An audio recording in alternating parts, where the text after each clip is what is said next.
Dengan proses itu kok belum hamil juga, berarti ada sesuatu yang perlu diperiksa, ada something gitu. Nah, gitu ya, yang bikin hamil itu cowok apa ceweknya? Yang bikin hamil Cowok kan? nah cowok. Mestinya yang diperiksa cowoknya dulu malah. Malah cowoknya ya dok ya? Ya. Yang pertama yaitu tadi kita jangan putus asa. Misalkan sudah berapa tahun, ya kita harus menyadari, jangan kok terus mengandalkan nunggu dari Tuhan. Istilahnya kita juga harus berikhtiar. Ya ikhtiarnya ya juga kita harus usaha juga. Gimana toh ya kita ngikuti kan sekarang sudah canggih-canggih ya kayak inseminasi, kayak bayi tabung, ya kita harus mencari stalking tentang seperti itu.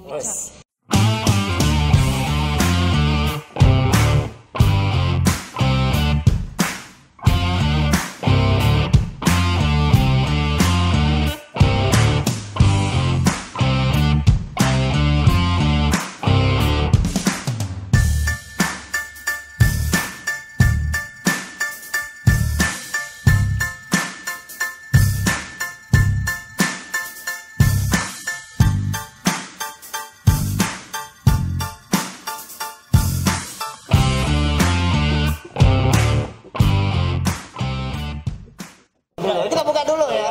Oke Sobat Muardi, selamat datang kembali di episode podcast selanjutnya, tentunya di Positif Podcast Sehat Solutif. Ya. Tetap bersama kami. Ya, kita duet Dokter Dius dan juga Mas Dius. Baru ya. Ini kita langka loh. Biasanya dokter sama saya loh sama Gila. Soalnya saya ngelihat jenengan tuh kelingan gawean, Mas. Bius itu, jadi makanya ya. saya kalau berpasangan sama Anda itu saya ngantuk, takutnya saya itu ngantuk. Banyak yang bilang gitu ya. Kita selesaikan di luar. Iya. Ini kan kita udah dibahas tadi ya, kita mau ngambil topik tentang bayi tabung dan juga mungkin pelayanan klinik Sekar ya di Sekar Muardi. Iya, ada itu tentang klinik untuk apa namanya? Ya selain bayi tabung pasti kan ada program-program yang lain ya untuk yang susah, yang mengidam-idamkan gitu. Keturunan dan ini. Calon keturunan gitu. Kalau calon istri di situ bisa juga Mas? Ada banyak. Ada juga. Siapa tahu ketemu ya. Siapa tahu ketemu. Dan tentunya dengan materi pada siang hari ini sukses promil dengan bayi tabung. Wes, dengan narasumber kita. Dengan narasumber kita yaitu selamat datang. Assalamualaikum warahmatullahi wabarakatuh. Sama Dokter Eriana, spesialis obstin. Konsultan. Terima kasih. Gimana kabarnya dok? Tambah cantik, tambah seger aja ini. Alhamdulillah. Nggak perlu cek tes khusus. Kita saya sudah pakai kacamata loh ini. Saya pakai kacamata. Kalau saya lepas ini tambah cantik soalnya. Terlalu jujur. Enggak. Oke, dan kita juga mendatangkan narasumber yaitu Mbak Wina. Nah, Mbak Wina ini sama Mbak Wina ini salah satu pasien dari Dokter Eriana yang sudah sukses dan berhasil dengan program kehamilannya ya. Bayi tabung. Dan metode bayi tabung dulu Mbak ya. Iya. Kita mau ngulik-ngulik ini. Kita mau ngulik lagi teman-teman ini. Dan apa namanya, kita tanya dulu ke Mbak Wina, sekarang sudah memasuki usia berapa putrinya? Tadi saya udah di belakang layar ya. Sudah dikasih Udah dikasih tahu putri atau putra? Putri ternyata. Fotonya juga dikasih layar. Cantik banget. Cantik kayak bapaknya apa cantik kayak ibunya? Ibunya ya. Kalau bapaknya kan ganteng ya. Iya. Kalau bapaknya cantik bahaya sama kameramennya nanti. Oh iya, berarti. Sudah besok tanggal 28 itu udah 19 bulan. Wah, 19 bulan, berarti 1 tahun lebih ya Pak ya? Iya. 1,5 tahun. Wah, itu lucu-lucunya itu. Sudah bisa TikTokan baru. Wah, oh iya dong. Sudah bisa YouTubean. Wah, ini dia. Generasi Z ini kayak gini, generasi Z ini. Generasi ke. Biar aku 1,5 tahun ini paling dolanan apa gundu itu gini, kelereng gitu ya. Sekarang YouTubean. YouTubean. Kalau nangis kasih YouTube di. Iya, Pak. Tapi bener loh, anak-anak sekarang gitu. Jangan-jangan sekarang kalau nangis itu sambil ngerekam. Guys, aku nangis dulu ya guys. Ya Mbak Wina, bagaimana sih dulu awalnya Mbak Wina itu memutuskan untuk bayi tabung? Mohon maaf, Mbak Wina waktu nikah umurnya berapa? Waktu nikah saya umurnya 23 tahun ya. 23. Masih muda ya berarti ya? Masih muda banget, 23 tahun. Sekarang coba masih muda ini. Bagaimana sih Mbak awalnya Mbak Wina ini memutuskan dengan suami bahwa harus bayi tabung gitu atau promil gitu, iya. Promil dulu. Promilnya gitu. Berapa bulan itu? Kalau ramenya dulu setelah nikah itu kan selang 6 bulan kan ya kita kan juga pengen kan loh kok. Iya, terus kita kan ternyata terus dapat rekomendasi dari teman juga. Coba ke itu dokter Eriana depan SDA Islam Jamsaren itu loh. Oh, yang terkenal itu ya. Bingung. Ya udah terus sama suami nyoba ke sana. Terus ya sama dokter Eri di terapi obat dulu itu. Oh, jadi nggak langsung bayi tabung gitu ya? Enggak. Saya juga enggak tahu kalau dokter Eri bisa bayi tabung sebelumnya. Oh, berarti sebelumnya belum tahu. Belum tahu. Oh gitu. Mbak Wina, dari awal menikah kan cukup dekat ya. Maksudnya saya bilang umurnya masih sangat muda sekali. Iya. Dari nikah promil 6 bulan. Nah, setelah itu langsung Mbak Wina memutuskan langsung bayi tabung. Berapa lama itu prosesnya setelah Mbak Wina ketemu dengan dokter Eri ini? Dokter Eri langsung oke, kamu harus bayi tabung seperti itu atau gimana? Dokter Eri tidak menyarankan. Oh, tidak menyarankan. Saya meminta sendiri. Oh, begitu. Nah, ini menarik ini. Karena Mbak Wina ini kan termasuk yang golongan masih muda ya. Yeah. Orang muda zaman sekarang, zaman now itu dimana informasi itu memang terbuka lebar sekali ya. Dan untuk usianya masih cukup muda, 23 tahun, umur pernikahan juga masih 6 bulan ya dok ya. Masih 6 bulan, biasanya memang setahu saya memang nggak langsung segera bayi tabung, masih muda gitu. Biasanya memang di profil nanti mungkin akan dibahas sama dokter Eriana gitu ya. Cuman terus kok yang menarik adalah Mbak Wina, dok saya tak bayi tabung lagi gimana gitu lah. Nah itu gimana kok bisa Mbak Wina terus memutuskan untuk saya memilih bayi tabung aja, maksudnya yang sebelumnya kan mesti ada saya bertahap dulu deh, saya coba gitu kan. Nah, kenapa kan, kok terus kita kan juga promil sama dokter Eri kan mau jalan 6 bulan ya. Oh 6 bulan. Iya, udah mau 6 bulan itu terus kita kan ya semakin lama kita tahu dokter Eri fokusnya kemana, kita cari-carilah istilahnya. Semakin paham ya. Semakin paham. Stalking. Bahasanya stalking. Iya. Berapa lama Mbak prosesnya? Kalau prosesnya dulu berapa ya? 1 sampai 2 bulan. Oh seperti ya? Yang itu yang khusus untuk program bayi tabungnya? Iya, tapi yang pertama itu pernah gagal, nggak gagal sih sebenarnya, tapi belum dikasih aja ya. Kita introspeksi sama mungkin saya pola makannya juga nggak teratur ya, gitu kan juga pengaruh. Oh berarti memang ada kayak termasuk pola makan juga pengaruh juga sama-sama untuk itu nggih, untuk kehamilan ya. Ini menarik sekali memang. Nah terus ini langsung dok, ini bayi tabung ini gimana sih dok? Dan apakah memang harus semua yang infertilitas itu mungkin yang belum dikasih karuniai anak dalam waktu berapa lama yang memang harus kita mulai mikir aku ke dokter Eriana nih gitu loh, itu mulai usia pernikahan berapa bulan atau berapa tahun yang mulai harus kita mikirkan? Ya baik, terima kasih dokter Septian, mulai resmi banget nih. Oh dokter Septian, biasanya Mas Koas. Oh Mas Koas, kan kita 6, cibi-cibi gitu loh. Dek Septian, Dek Wingi.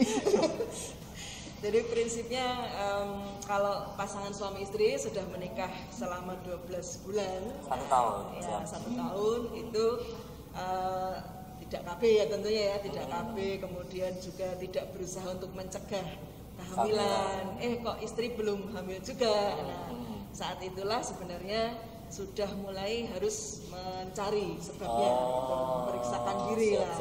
Nah, kebetulan kalau dalam kasusnya Mbak Wina ini ya mungkin kan generasi milenial itu sudah well educated ya, jadi sudah semua teknologi itu, pengetahuan itu ada di ujung jari semua. Jadi ya alhamdulillah sudah lebih banyak yang tahu sebelum kita beritahu ya. Jadi sebelum 12 bulan bahkan seperti Mbak Wina dan suami ini sudah mencari tahu dan sadar bahwa ada sesuatu yang mesti dicek dulu, yang mesti diperiksa. Oh iya, jadi memang batasannya sebenarnya 1 tahun. Cuman kalau lebih cepat lebih baik ya. Why not gitu? Kecuali kita mau senang-senang jalan-jalan dulu, berdoa gitu. Dan lebih muda lebih bagus lagi sebenarnya. Oh gitu. Ya lebih muda itu ya jangan baru 16-17 tahun ya, jangan ya. Karena kalau usia reproduksi yang sehat itu kan sekitar 20 tahun lah mulainya gitu. Jadi artinya usia berapakah dok maksudnya yang memang yang dikatakan masih muda itu untuk kehamilan itu dok? Ya, yang disarankan sebenarnya antara usia 20 sampai kalau bisa jangan lebih dari 35. Jadi antara 20 sampai 35 tahun. Nih teman-teman semua ya, yang usia 20 sampai 35, 1 tahun menikah, kalau syukur-syukur kurang silakan datang yang belum punya momongan ya.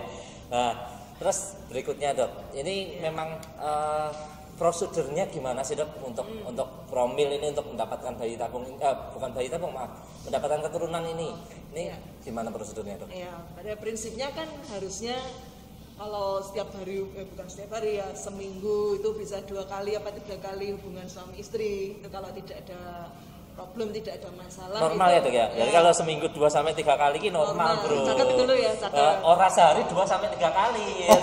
Kalau kuat pun ya nggak apa-apa. Ini menarik nih, kuat ini. Gue mau konsultasi makanya ya, itu. boleh. Makanya aku tadi langsung milih session yang ini. Sip lah. Jadi kalau dengan proses itu kok belum hamil juga, berarti ada sesuatu yang perlu diperiksa, ada something gitu. Nah, gitu ya. Yang bikin hamil itu cowok apa ceweknya? Yang bikin hamil Cowok kan? nah cowok. Mestinya yang diperiksa cowoknya dulu malah. Malah cowoknya ya dok ya? Itu dia. Nah, ini memang benar-benar edukasi nih bahwa berarti dulu Mbak Wina juga kontrol ke dokter ini sama suami? Iya, sama sendiri. Bareng kalau itu. Bareng ya. Iya, idealnya bareng. Memang berdua ya. Jadi pemeriksaan secara morfologi juga ya dok ya? Jadi kayak analisis sperma juga, terus dan lain semuanya ya? Iya, jadi harus tahu modalnya dulu. Jadi prinsipnya kan program bayi tabung itu proses berusaha ya, ikhtiar untuk punya anak atau punya bayi dengan mempertemukan sperma dengan telur di luar tubuh, artinya di laboratorium. Jadi modalnya harus ada sperma dulu, kemudian ada telur, ya satu lagi ada rahim. Jadi kalau yang namanya bayi tabung itu spermanya dikeluarkan, terus sama ovumnya juga dikeluarkan, dimasukkan ke luar ya dok ya berarti? Ditemukannya di luar? Digabungkan atau ya dibuahi, istilahnya divertilisasi di laboratorium. Nah kebetulan tempat yang untuk ngambil telur itu kan cairan sebenarnya, ada cairan folikel istilahnya, istilah medisnya gitu. Nah itu ditampung, namanya cairan ya, ditampungnya di dalam tabung. Tabung reaksi sebenarnya, mungkin namanya itu. bayi tabungnya di situ. Tak kira tadi itu tabung gas. Nanti yang keluar jin. Pemikiran kita bayi tabung itu bayinya ada di tabung. Nah, iya. Jadi kayak pembuatan. Enggak sih. Siap. Ya kita kan orang awam dokter, jadi kan belum tahu ya. Jadi kalau misalnya dokter menjelaskan seperti ini, kita lebih tahu. Nah pertanyaan dokter, tadi dokter menjelaskan bahwa umur yang paling efektif itu sekitar 23 ya? 20 sampai 35. 20 sampai 35. 20 sampai 35 ya, tapi kalau generasi sekarang jarang ya 20 tahun menikah itu biasanya. Biasanya 23 ke atas. Iya. Kalau misalnya untuk kan ada yang mungkin anak pertama berhasil dokter. Iya. Kalau misalnya anak yang kedua bisakah seperti itu? Nah, begini, kalau program bayi tabung. Iya, program bayi tabung. Secara keseluruhan mungkin. Ya, kalau sebelum ke bayi tabung dulu ya, pasangan suami istri istilahnya tadi mengalami 12 bulan belum hamil ya. Nah, itu kalau sementara itu tidak langsung disuruh bayi tabung dulu.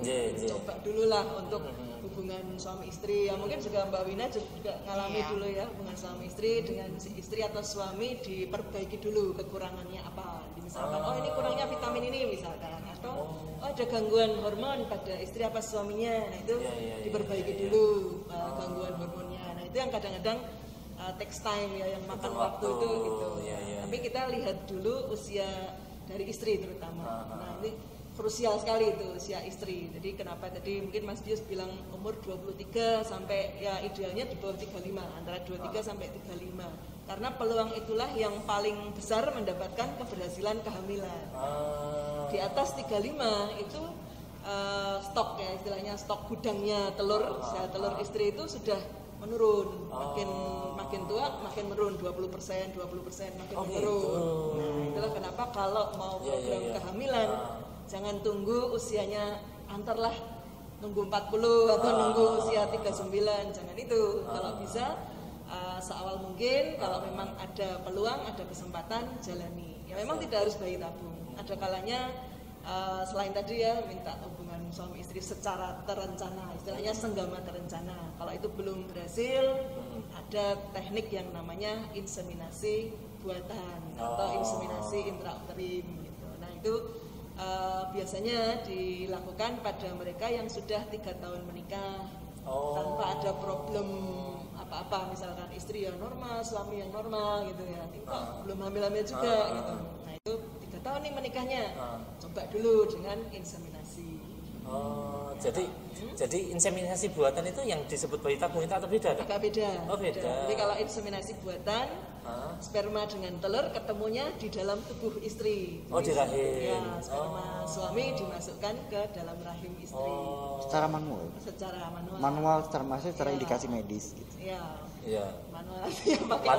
Manual bingung. Dia ngomong manual bingung. Tapi manual. Emang otomatis. Kamu jadi bingung. Yang otomatis belum ada soalnya manual. Jadi ada apa ya, semacam pipa lah, semacam selang gitu, khusus kecil banget, nggak sakit, nggak nyeri ya tuh ya. Tapi kalau yang bayi tabung, nah ini bedanya dengan yang inseminasi. Kalau bayi tabung itu istilahnya kita petik telur dulu ya, petik telur dari istri, kemudian petik sperma dari suami. Nah dua ini dipertemukan di dalam laboratorium, dalam suatu wadah gitu, di bawah mikroskop dilihat. Nah setelah itu tumbuh apa tidak, nanti dilihat dulu. Jadi kayak itu ya, nyambung atau enggak, ketemu atau enggak gitu ya, bisa netes membuah ya. Iya. Bahasa Jawanya netes. Itu Dok, itu apakah step-step yang tadi yang dokter sampaikan itu harus step per step, ataukah kayak mungkin Mbak Wina itu kan 6 bulan ya, sebelumnya 6 bulan itu apa sudah melalui semua step itu, atau memang bisa potong kompas, saya daripada saya inseminasi Dok, saya langsung aja ke bayi tabung, atau bagaimana Dok? Oke, ya.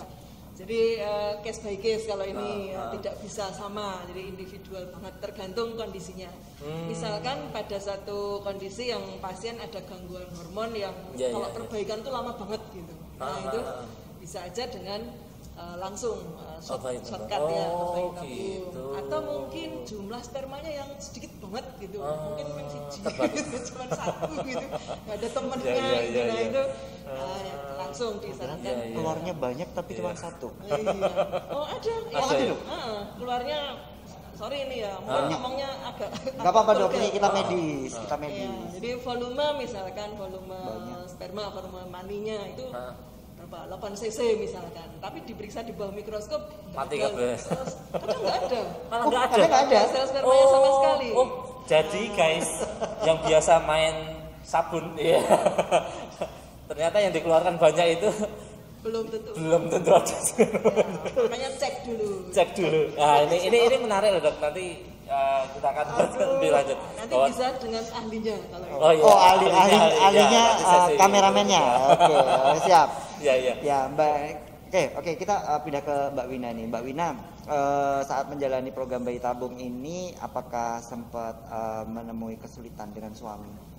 Kalau kesulitan enggak ya, soalnya kita tujuannya kita ikhtiar, ayo kita berusaha pengen punya baby ya, jadinya kalau kesulitan apa ya kita coba lalui dengan senang hati. Kita enjoy aja, kita nikmati, kita setiap hari suntik jam 3 sore enggak apa-apa kita gitu. Tapi termasuk cepat, suntik tadi apa? Suntik hormonal mungkin ya. Jadi gini, salah satu step ya, tahapan bayi tabung itu prinsipnya nih sebenarnya ada tahapannya itu 1, kita berusaha mendapatkan telur yang matang. Nah, itu salah satunya adalah dengan kayak disuntik penyubur lah istilah awamnya. Nah setelah itu nanti metik telur itu, panen telur. Nah terus habis panen telurnya ini dipertemukan dengan sperma, pengambilan sperma tadi. Terus proses berikutnya adalah pembuahan atau fertilisasi telur dengan sperma. Ditemukan tadi ya. Tumbuh apa enggak? Harapannya ya tumbuh tuh ya harapannya. Iya. Nah, kalau ini tumbuh, maka step terakhir adalah mengembalikan atau memasukkan ke dalam istri atau si ibu. Nah, ini yang step-step itu yang harus dipahami terlebih dahulu. Makanya kalau Mbak Wina tadi cerita bahwa disuntik, nah itu ikhtiar untuk mendapatkan telur yang matang, yang bagus, karena kualitasnya harus bagus. Dari jaraknya berapa lama dok masa subur setelah wanita menstruasi itu? Jadi kan tadi ada tahapannya tuh. Nah saat dipetik itu kapan dok? Setelah mens ya biasanya. Gini, jadi mulainya proses ya bayi tabung itu tentunya sebelumnya sudah dicek dulu, ada hormon, ada sperma, ada bagaimana jumlah telurnya gitu ya. Jadi biasanya itu sebulan sebelum mulainya step itu. Diharapkan pasangan suami istri datang pas istrinya mens hari kedua atau hari ketiga gitu. Jadi malah pas datangnya itu pas menses ya. Setelah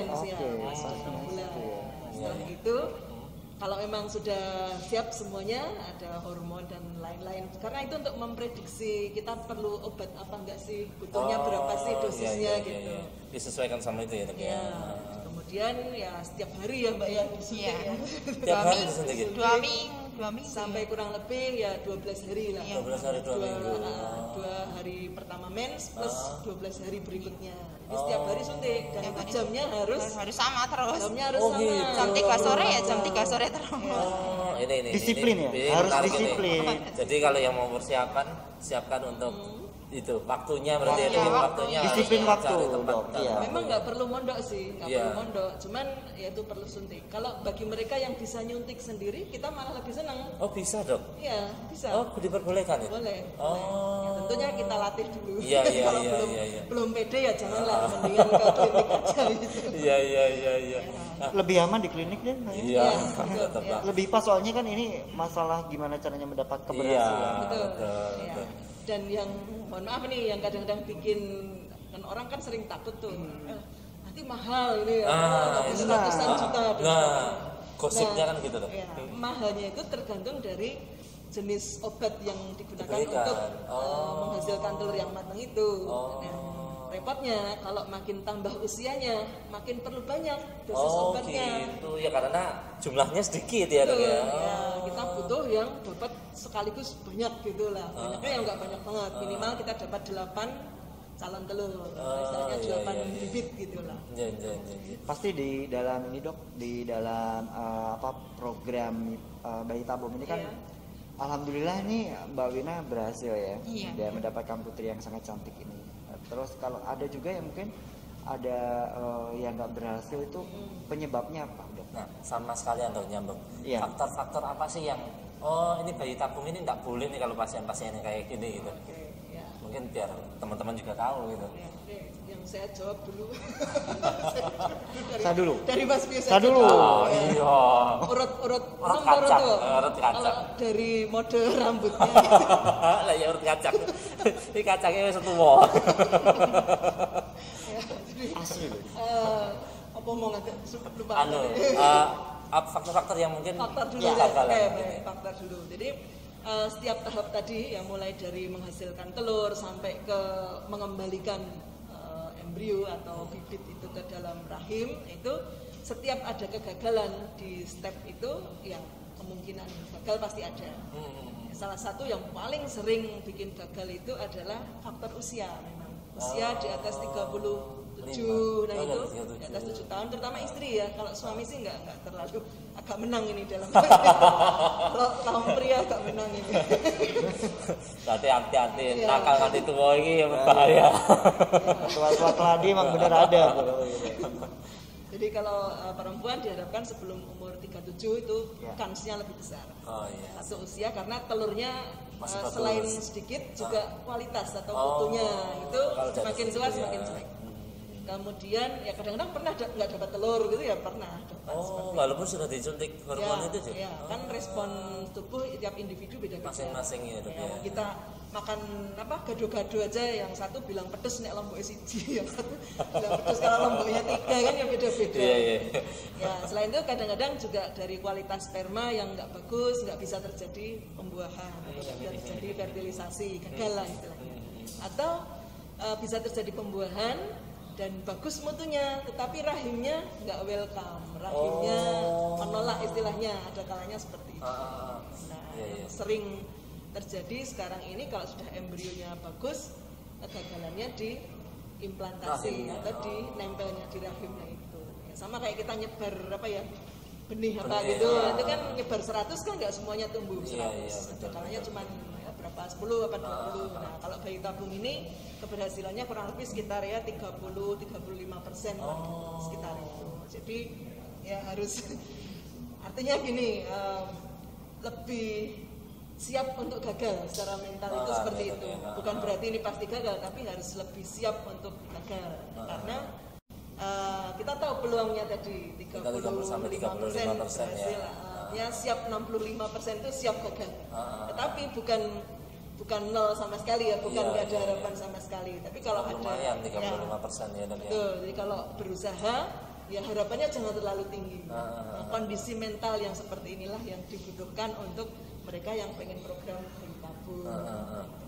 Terus yang pasien apa ya dok yang kontraindikasi mungkin, maksudnya memang tidak, ini tidak disarankan untuk bayi tabung gitu. Ya, jadi secara prinsip sih sebenarnya semua bisa ya. Semua bisa secara ya. prinsip begitu. Cuman tadi ada beberapa persyaratan ya, apakah telurnya masih cukup apa enggak. Kemudian juga yang punya, meskipun jarang ya, punya alergi terhadap obat-obat yang untuk menghasilkan telur. Itu kalau ada alergi ya gimana lagi, nggak bisa, agak repot. Kemudian yang ketiga, kalau memang agak teknis ini ya, tidak memungkinkan. Jadi gini, ada penyakit-penyakit yang membahayakan untuk hamil. Misalkan penyakit jantung, sudah punya penyakit jantung yang tidak terkoreksi. Nah ini tidak hamil pun dia sudah ngos-ngosan gitu ya. Kalau hamil nanti tambah berat. Jadi kalau ada penyakit jantung ya diperbaiki dulu lah. Kalau semuanya sudah bisa diperbaiki dan saya kira ya bisa start gitu, mulai. Terus tadi menarik dong tentang rahim yang tidak siap menerima gitu tadi. Cuma kalau kayak jumlahnya ovum sel telur itu kan bisa di booster dengan obat, hormon gitu ya. Nah kalau yang rahimnya itu terus kalau ada masalah di rahim ternyata ada, nah itu terus gimana itu ya? Sebelum mulai program bayi tabung tentunya kan dicek dulu nih. Kira-kira nih sudah ada screeningnya untuk ngecekan ya dok ya. Ada tipenya bagaimana ini rahimnya. Nah untuk menghindari kegagalan itu di medis itu ada patokan-patokan lah, ketebalan dinding rahim itu ada masa subur tertentu itu ketebalannya sekian. Kalau belum tebal ini nggak bakal tumbuh gitu. Tapi terlalu tebal juga nggak bagus. Terus ada hormon tertentu lah, misalkan punya kadar prolaktin yang tinggi, nah itu biasanya cenderung untuk gagal. Gitu. Atau mungkin di dalam rahim ada polip apa-apa, nah itu juga gagal. Nah selain itu, meskipun ya secara keilmuan kan manusia itu terbatas juga ya, nggak semuanya tahu gitu. Nah kadang-kadang ya rahimnya normal, ketebalannya normal, hormonnya normal, tapi kok belum berhasil juga. Ya, istilahnya ya unexplained gitu ya, kita masih belum bisa untuk menjelaskan. Tapi kita harus kembali ingat bahwa ya kita diberi kesempatan untuk berusaha oleh Yang Maha Kuasa. Tapi 60% tadi adalah haknya Yang Maha Kuasa. Ya, jadi itu yang perlu disadari ketika pasangan suami istri baru mau mulai program. Jadi di awal itu sudah harus siap dulu mentalnya. Iya. Saya kira gitu. Ya baik. Untuk Mbak Wina nih, Mbak Wina tadi sempat cerita bahwa pernah sekali gagal ya Mbak ya. Bagaimana Mbak Wina sama suami itu bisa bangkit lagi dan akhirnya berhasil? Ya kalau pertama tahu apa itu telurnya nggak, istilahnya apa ya, kata dokter dari tadi telurnya nggak menetas lah istilahnya. Tadi ya kita pertama tetap sedih, iya pasti kita sedih pasti. Itu sudah di dalam kandungan? Belum. Oh belum di dalam kandungan, baru di tabung ya? Iya, di dalam tabung bahwa ini tidak bagus ya? Iya nggak bagus. Terus? Gitu. Terus ya kita saling menguatkan, ya kita langsung enggak apa-apa, nanti kita coba sekali lagi. Pokoknya kita ya. Coba sekali. Suami yang mendukung sekali. Iya. Jadi keluarga juga. Oh keluarga juga yang mendukung. Jadi nggak ada waktu untuk terlalu bersedih dalam jangka waktu lama gitu kita, enggak ya? Ya gagal coba lagi. Kita coba lagi, tapi ya coba itu juga enggak harus besok coba, enggak nunggu dulu berapa bulan dulu. Iya. Nah, terus Dokter Eriana itu jenengan ada pasien nggak sih dok? Maksudnya yang mungkin di tengah jalan program hamil ternyata cukup lama juga ya dok ya. Kayak Mbak Wina itu 6 bulan, baru nanti setelah itu 1-2 bulan screening bayi tabung, akhirnya baru ke bayi tabungnya gitu ya. Jadi hampir mungkin satu tahun. Jadi iya. Total berapa lama waktu itu Mbak ya? Lama kan 6 bulan itu istilahnya kan kayak terapi itu, terus gagal, terus nunggu mau 4 bulan lagi baru proses itu 10 lagi. bulan lah, Iya, hampir 1 lama. tahun Nah, lah satu ya. tahun. 1 tahun ya. Lah, itu kan lama ya, proses yang cukup lama itu ya. Pernah nggak sih dok, dokter menemukan ada pasien itu yang tengah jalan baru 6 bulan itu ya wis sak diparingi ini Gusti Allah gitu maksudnya, terus akhirnya menyerah, putus di tengah jalan itu ada nggak sih dok? Terus kalau ada gimana caranya maksudnya biar semangat lagi gitu dok pasiennya? Oke ya, ini yang ditanyakan Dr. Septian itu hal yang banyak terjadi. banyak ya ternyata ya. Nah, jadi ya bagus sih ditanyakan. Terima kasih ditanyakan ini. Jadi bukan berarti kok wah kayak tunggal oke ya wis enggak kayak gitu. Tapi begini, tadi di awal mesti disadari dulu bahwa satu ya, proses ini tentu akan makan biaya nomor satu ya, untuk obat-obat dan lain-lain. Yang kedua akan makan waktu. Artinya kan waktu-waktu tertentu ini harus dicek tumbuh nggak telurnya, bagus nggak telurnya kan gitu. Kadang-kadang juga cek hormon juga, diambil darahnya gitu. Nah yang ketiga adalah setelah semuanya dilakukan sesuai prosedur ya memang hasilnya belum tentu 100% pasti dapat. Dan umumnya yang berhasil itu malah yang yang kedua, jadi usaha yang kedua. Mungkin seperti Mbak Wina. Iya, yang kedua ya. Yang kedua. Jadi ya alhamdulillah kalau yang diberi keberhasilan pada usaha pertama, effort pertama. Tapi rata-rata itu diberikan hasil pada effort kedua. Nah, itu harus kita ceritakan juga pada pasien. Kemudian faktor yang sangat penting dan tidak kelihatan tapi berpengaruh itu adalah faktor mental atau faktor emosional. Jadi yang terlalu menggebu-gebu banget gitu ya, senang-senang banget gitu, sampai euforia. Atau mungkin kalau sedih banget down gitu. Nah itu harus dikendalikan. Yang bisa mengendalikan kan dirinya sendiri. Pak Sutri itu pasangan suami sendiri gitu. Saya kan nggak mungkin resepi tidak stres itu kan nggak bisa, jadi kan harus bisa mengatur dirinya sendiri. Begitu juga kalau terjadi keberhasilan kehamilan, begitu positif di tes ya, PP tesnya positif, tes kehamilan positif, biasanya kan wajar kalau senang banget gitu. Nah itu juga nggak boleh terlalu euforia. Jadi gimana ya, pokoknya psikologisnya stabil ya. Nah pada yang gagal atau istilahnya belum, kalau kita nggak pernah bilang gagal sih, belum berhasil. Nah itu nomor satu senjatanya doa, terus terang itu saja. Jadi bukan ikhtiar, nomor satu doa. Doa dulu. Ya karena itu senjata utamanya itu, entah ke dokternya atau ke pasiennya itu senjatanya itu doa.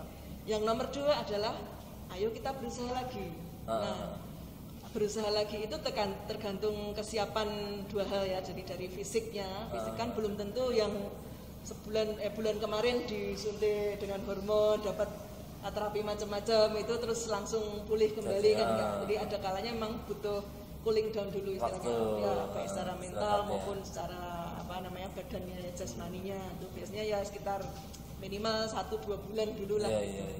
Nah, terus kemudian ya kita saling menguatkan. Artinya dokter dengan pasien itu kan satu tim kalau bayi tabung itu begitu. Nah kebetulan timnya ini kadang-kadang diperkuat oleh supporter yang lain, supporternya terutama dari keluarga, tetangga itu juga termasuk. Tetangga itu kalau misalkan kasus Mbak Wina ini ya, kalau Mbak Wina harus beli obat, beli apa-apa nggak ikut bayar, tapi kalau berhasil ikut senang ya. Tapi kalau belum berhasil melu takon-takon kan.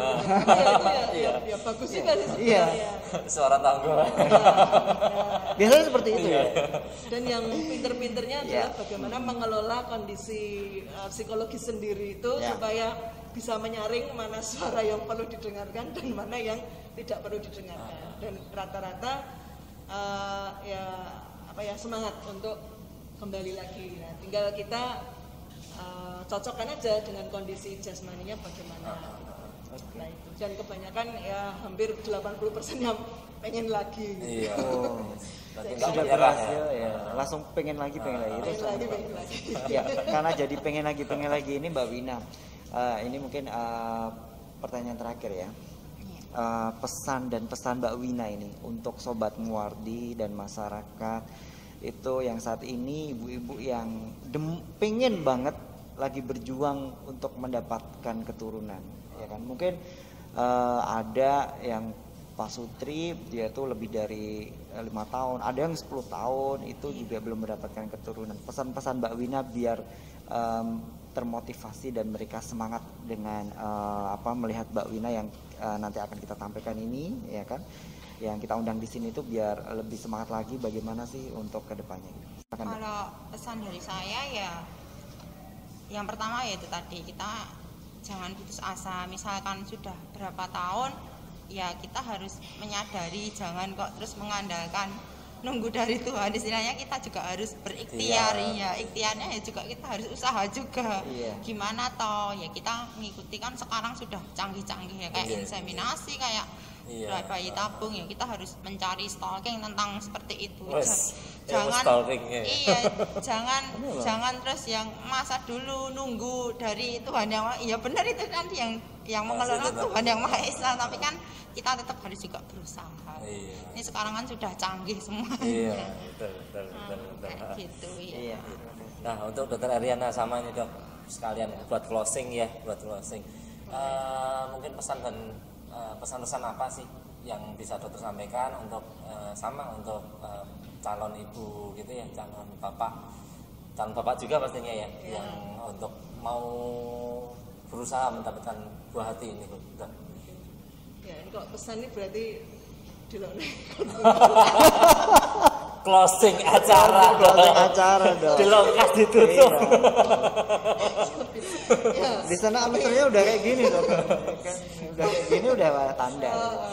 Oke, tapi penting yang ya. paling penting. Jadi seperti yang tadi saya sampaikan bahwa bagi pasangan suami istri yang menghendaki atau menginginkan buah hati itu, kalau emang sudah 1 tahun Anda berusaha secara alami, ya sebaiknya konsultasi ya kemanapun, artinya bisa ke dokter umum pun tidak masalah ya, kemudian ke dokter spesialis kandungan ya silakan, tapi batas waktu minimalnya istilahnya itu 12 bulan tadi, 1 tahun untuk bukannya langsung bayi tabung tapi untuk memeriksakan cek apa yang perlu ditindaklanjuti. Satu itu, kemudian yang kedua, kalaupun dalam berusaha Anda belum berhasil, ya memang seperti yang dikatakan Mbak Wina juga ya, kita keharusannya adalah berusaha, kewajibannya. Yang menentukan memang Tuhan yang Maha Kuasa, tapi berusahanya itu nomor 1 gitu. Jadi berusaha terlebih dahulu.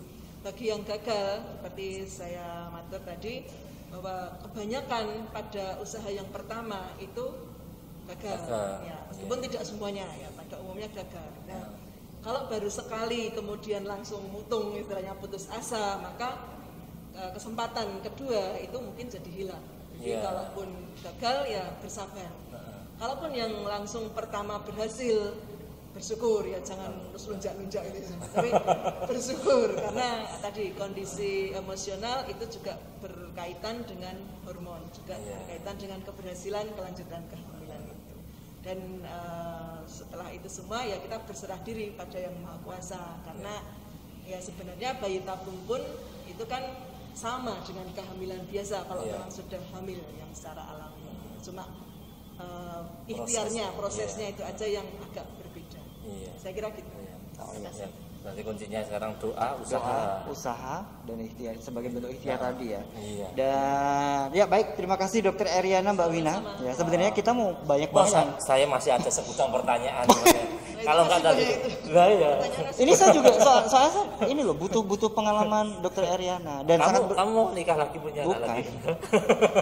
Saya rencana anak kedua dong. Sampai sekarang belum dikasih, nggak tahu. Tapi ini sebenarnya pertanyaan lah, anak kedua bagaimana lah? Karena waktunya sudah tutup. Ya. Tadi saya termotivasi juga dengan pesannya Mbak Wina, bro. Yang pertama kita emang kalau misalnya tidak menunggu, tapi kita gimana caranya kita usaha. Nah bentuk usahanya itu nanti nggak tahu apakah kita dikaruniai atau enggak, tapi setidaknya kita udah usaha. Iya. Yang penting itu. Usaha semaksimal mungkin kan bro. Oke, ya. Dan tentu saja yang terakhir adalah bahwa untuk program bayi tabung itu ada di Rumah Sakit Dr. Muardi. Yes. Ya kan? Ada inseminasi ya dok ya. Inseminasi juga ada, bayi inseminasi buatan, bayi tabung, dan nanti ada di klinik Sekarnya Muardi ya kan. Nanti bisa langsung Sobat Muardi mau datang ke sana pada jam kerja Senin sampai hari Jumat, ketemu langsung dengan Dokter Eriana. Nah, Dokter Eriana akan kita susah banget ketemu. Ya, susah ketemu. Tapi kalau di Rumah Sakit Dr. Muardi gampang banget ketemu. Kalau di Rumah Sakit Dr. Muardi sangat gampang sekali. Ada sejauh saya yang lain juga di sana ya, tidak sendirian. Ya, oke. Ada berapa dok di sana dokternya? Kalau yang dokter kandungan ada saya, ada Dokter Uki, Dokter Lakif, ada Dokter Cahyono juga. Ada 4. Kemudian ada spesialis androlog, ya, Wow. Suburan pria, oke. Dokter Metranolia. Kemudian ada ahli urologi juga, ya, Dokter Bimanggono. Kemudian komplit lah. Termasuk sebenarnya Dokter Septian ini juga termasuk dalam tim untuk ovum pick up atau pengambilan telur tadi. Iya, ini makanya daripada bingung-bingung nyari kemana-mana, ke Rumah Sakit Dr. Muardi, klinik Sekar komplit, dokternya komplit ya. Ya karena sudah disilang-silang. Sudah disilang-silang dari tadi. Dong. Okay. Mungkin nanti kita akan sesi kedua ya dok ya. Sesi kedua kita undang lagi ya, manajer. Soalnya masih banyak ini yang cukup banyak. Ya baik. Ya baik. Terima kasih Dokter Eri yang sudah waktunya menyempatkan hadir di podcast positif. Mbak Wina di kesibukannya luar biasa. Salam buat putrinya yang sangat cantik banget tadi. Udah dilihatin fotonya ya.